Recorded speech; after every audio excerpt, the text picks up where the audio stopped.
Number the Stars, Chapter 4. Before we begin Chapter 4, I wanted to talk to you a little bit about war times and shortages. I was born after World War II, but Grandpa was born during World War II. And he had, and each person, adult and child, had what is known as ration books. So that, for instance, he could only... and you had to turn in your ration book anytime you wanted to buy anything, and they would punch it or stamp it. And Grandpa was only about 2 or 3 years old when this story is taking place. So he needed new shoes because babies go through shoes very rapidly. And they didn't have any, there were leather shortages. So his uncle was in South America and was able to buy him some boots and sent the boots, leather boots, up to him. In the story, we've had a number of shortages. I don't know if you recall. For instance, their dinner time, they only ate potatoes some nights. The two moms, when they were having coffee, weren't really having coffee at all. They were drinking water that just had herbs and spices in it. We also heard about a boy named Sam who rode a bicycle. And what kind of tires did his bicycle have? Do you remember? Wooden. It was just, they were wood. They weren't made out of rubber. So, there were shortages on all kinds of things, even in the United States, and we weren't really in the war. We were helping with the war, but we didn't have wartime restrictions quite as bad as in Europe. So this chapter 4 begins, "It will be a long night."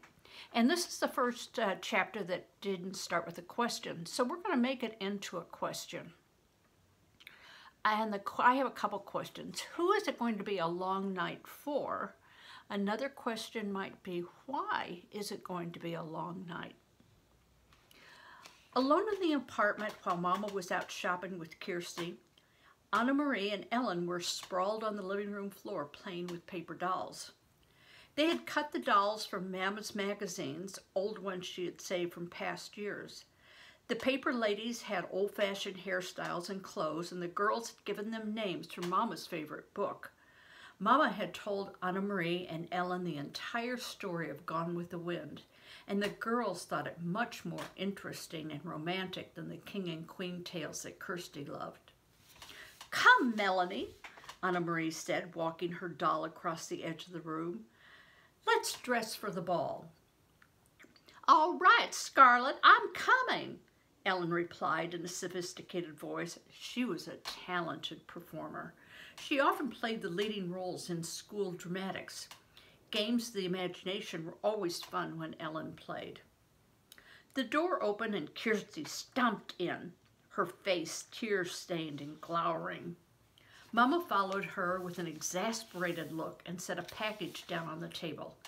"I won't," Kirsty sputtered. "I won't ever, ever, ever wear them. Not if you chain me in a prison and beat me with sticks." Anna Marie giggled and looked questioningly at her mother. Mrs. Johansson sighed. "I bought Kirsty some new shoes," she explained.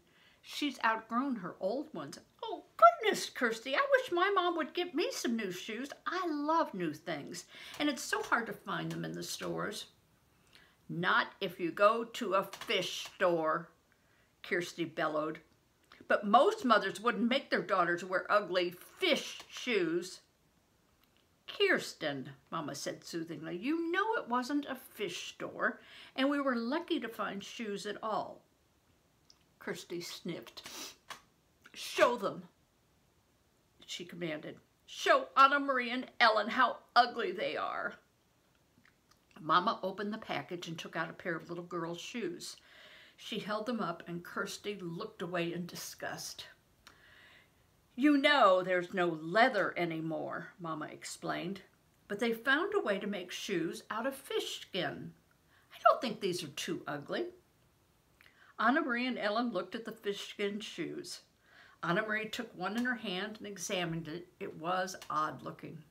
The fish scales were visible, But it was a shoe, and her sister needed shoes. "It's not so bad, Kirsty," she said, lying a little. Ellen turned the other one over in her hand. "You know, it's only the color that's ugly." "Green!" Kirsty wailed. "I will never, ever wear green shoes." "In our apartment," Ellen told her, "my father has a jar of black ink. Would you like these shoes better if they were in black?" Kirsty frowned. "Well, maybe I would," she said. "Well then," Ellen told her, "tonight, if your mama doesn't mind, I'll take the shoes home and ask my father to make them black for you with his ink." Mama laughed. "Well, I think that would be a fine improvement. What do you think, Kirsty?" Kirsty pondered. "Could he make them shiny?" she asked. "I want them shiny." Kirsty nodded. "All right then," she said, "but you mustn't tell anyone that they're fish. I don't want anyone to know." She took her new shoes, holding them disdainfully, and put them on a chair. Then she looked with interest at the paper dolls. "Can I play too?" Kirsty asked. "Can I have a doll?" She squatted beside Anna Marie and Ellen on the floor. Sometimes Anna Marie thought Kirsty was such a pest, always butting in. But the apartment was small. There was no other place for Kirsty to play, and if they told her to go away, Mama would just scold them. "Here," Anna Marie said, handed her sister a cut-out little girl doll. "We're playing Gone with the Wind. Melanie and Scarlett are going to a ball. You can be Bonnie. She's Scarlett's daughter." Kirsty danced her doll up and down happily. "I'm going to the ball. I'm going to the ball," she announced in a high, pretend voice. Ellen giggled. "A little girl wouldn't go to a ball. Let's make them go someplace else. Let's make them go to Tivoli." "Tivoli!" Anna Marie began to laugh. "That's in Copenhagen. Gone with the Wind is in America." "Tivoli, Tivoli, Tivoli," little Kirsten sang, twirling her doll in a circle. Do you kind of wonder what Tivoli is? Well, hopefully we'll find out. "It doesn't matter because it's only a game anyway," Ellen pointed out. "Tivoli can be over there by that chair." "Come, Scarlett," she said, using her doll voice. "Shall we go to Tivoli to dance and watch the fireworks? And maybe there'll be some handsome men there. Bring your silly daughter Bonnie and she can ride on the carousel."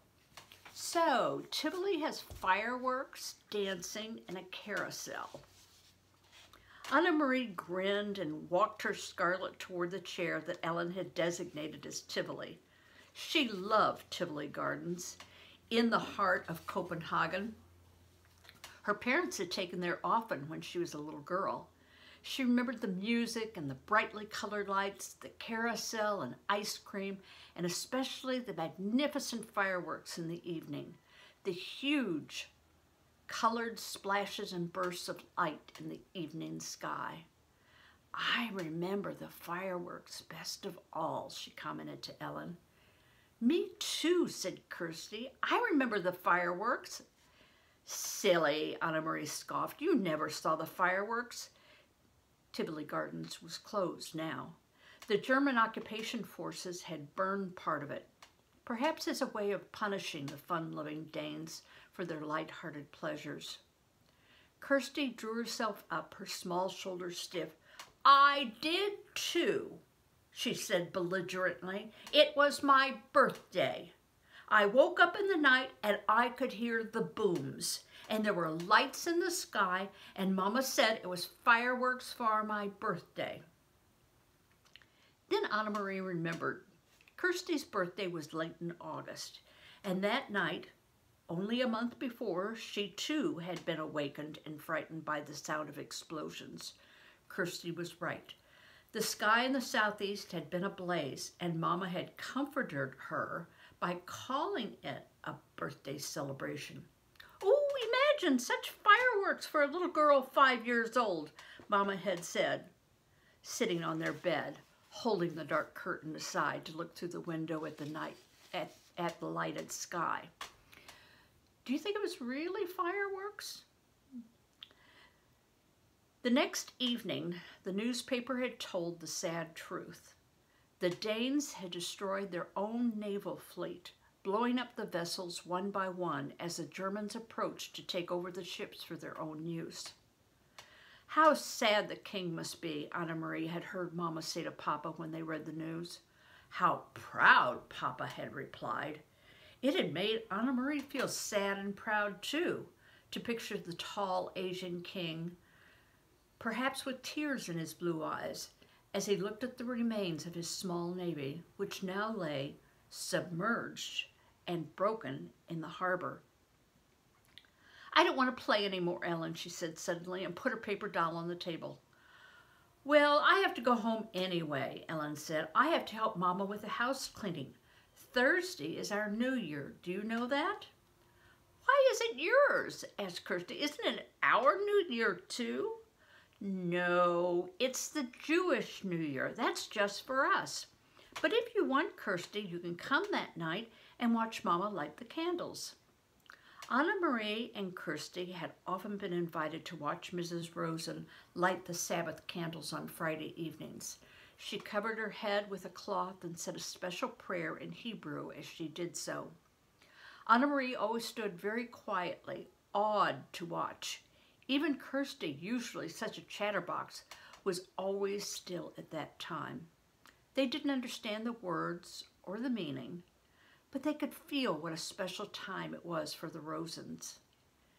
Yes, Kirsty agreed happily. I'll come and watch your Mama light the candles, and I'll wear my new black shoes.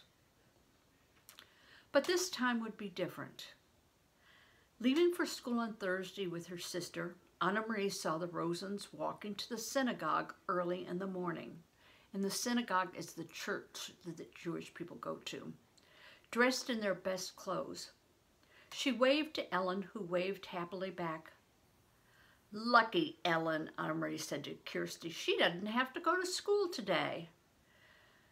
But she probably has to sit very, very still like we do in church, Kirsty pointed out. That's no fun. That afternoon, Mrs. Rosen knocked at their door, but didn't come inside. Instead, she spoke for a long time in a hurried, tense voice to Anna Marie's mother in the hall. When Mama returned, her face was worried, but her voice was cheerful. Girls, she said, we have a nice surprise. Tonight, Ellen will be coming to stay overnight and be our guest for a few days. It isn't often we have a visitor. Kirsty clapped her hands in delight. But Mama, Anna Marie said in dismay, it's their New Year. They were going to have a celebration at home. Ellen told me her mother managed to get a chicken someplace and she was going to roast it, their first roast chicken in a year or more. Their plans have changed, Mama said briskly. Mr. and Mrs. Rosen have been called away to visit some relatives, so Ellen will stay with us. Now let's get busy and put clean sheets on your bed. Kirsty, you may sleep with Mama and Papa tonight, and we'll let the big girls giggle together by themselves. Kirsty pouted, and it was clear she was about to argue. Mama will tell you a special story tonight, one just for you. About a king? Kirsty asked dubiously. About a king, if you wish, Mama replied. All right then, but there must be a queen too, Kirsty said. Though Mrs. Rosen had sent her chicken to the Johansons and Mama made a lovely dinner large enough for second helpings all around, it was not an evening of laughter and talk. Ellen was silent at dinner. She looked frightened. Mama and Papa tried to speak of cheerful things, but it's clear they were worried too, and it made Anna Marie worried too. Only Kirsty was unaware of the quiet tension in the room. Swinging her feet in their newly blackened and shiny shoes, she chattered and giggled during dinner. Early bedtime tonight, little one, Mama announced after the dishes were washed. We need extra time for that long story I promised about the king and queen. She disappeared with Kirsty into the bedroom. What happened? Anna Marie asked when she and Ellen were alone with Papa in the living room. Something's wrong, isn't it? Papa's face was troubled. I wish that I could protect you children from this knowledge, he said quietly. Ellen, you already know. Now we must tell Anna Marie. He turned to her, stroked her hair with his gentle hand. This morning at the synagogue, the rabbi told his congregation that the Nazis, that's the German army, have taken the synagogue list of all the Jews, where they live, what their names are. Of course, the Rosens were on the list, along with many others. Why? Why did they want those names? They plan to arrest all the Danish Jews. They plan to take them away, and we've been told they may come tonight. I don't understand. Take them where? His father shook his head. We don't know where, and we don't really know why. They call it relocation. We don't even know what that means. We only know that it is wrong, and it is dangerous, and we must help. Anna Marie was stunned. She looked at Ellen and saw that her best friend was crying silently. So where are Ellen's parents? We must help them. We couldn't take all three of them. If the Germans came to search our apartment, it would be clear that the Rosens were here. One person we can hide, not three. So Peter has helped Ellen's parents to go elsewhere. We don't know where. Ellen doesn't know either, but they are safe. Ellen sobbed out loud and put her face in her hands. Papa put his arm around her. They are safe, Ellen. I promise you that. You will see them again quite soon. Can you try hard to believe my promise? Ellen hesitated, nodded, and wiped her eyes with her hand. But Papa, Anna Marie said, looking around the small apartment with its few pieces of furniture, the fat stuffed sofa, the table and chairs, the small bookcase against the wall. You said that we would hide her. How can we do that? Where can she hide? Papa smiled. That part is easy. It will be as your mama said. You two will sleep together in your bed, and you may giggle and talk and tell secrets to each other, and if anyone comes... Ellen interrupted him. Who might come? Will it be soldiers like the one that's on the corner? Anna Marie remembered how terrified Ellen had looked that day when the soldier had questioned them on the corner. I really don't think anyone will, but it never hurts to be prepared. If anyone should come, even soldiers, you two will be sisters. You are together so much, it will be easy for you to pretend that you are sisters. He rose and walked to the window. He pulled the lace curtain aside and looked down into the street. Outside it was beginning to grow dark.